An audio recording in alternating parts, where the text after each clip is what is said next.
share ko lang, Chiki. Sige. Para SKL. mabalita mo. Sad ito ha, medyo natatawa tayo. Pero sad po itong balita na to dahil ikakasal sila kahapon. Okay. Lumabas nung before the weekend or mga 5 days before the wedding, si bride-to-be para bumili ng sapatos. Sapatos for the wedding. Nakita sa mga CCTV ang kanyang pag-alis hanggang sa makarating doon sa gasolinahan. Tas vanished. Yeah. Nawala Oo. siya.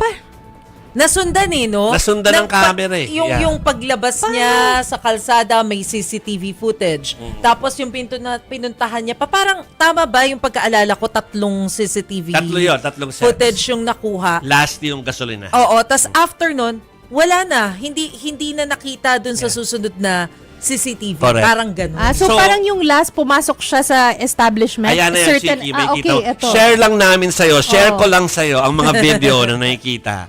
Ayan. ayan. So, ganyan na. So, kasi talagang, hindi naman manhunt. Ano ba tawag doon? Missing persons. So, Missing. hinahanap talaga. Kaya nakita yung mga CCTV footage.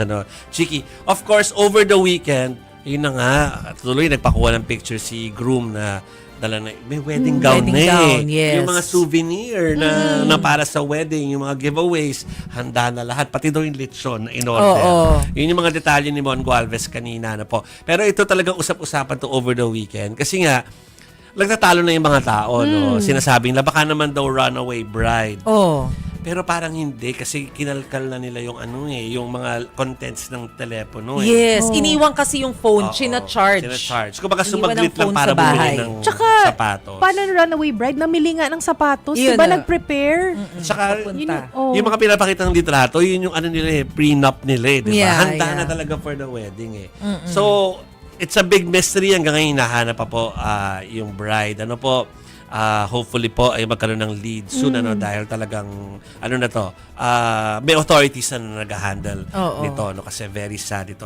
Ang hope natin ay sana matuloy naman din talaga yung kasal at matagpuan. At sana Oo, okay at siya. Sana Exactly. okay siya. Sana Oo. okay siya. Sabi ni groom kay Mon Gualvez parang kahit di na matuloy kasal, kung talagang runaway bride, kung talagang ganon, sige, basta malaman lang ng pamilya at saka ni groom na she's okay Oo. kahit di na nga matuloy. Basta Oo, okay lang. ang hirap nung hanging na Ang hirap ganyan talaga eh. nun, Oo. ang hirap. Pero Yeah. yun nga yung sinasabi din nung groom dun sa interview na wala namang kaaway tong bride. Yeah. Oo, tapos parang nanawagan na rin siya dun sa bride na magpakita na sana. Yeah. Hinahanap na rin kasi siya ng family, ng parents. Yeah. Oo. So, nakakalungkot. Nakakalungkot po. Oo. So we'll update you. Sinasabi po namin to, alam din ng mga reporters natin sa News 5 na may authorities na naghahawak nito. So hopefully may lead na very, very soon.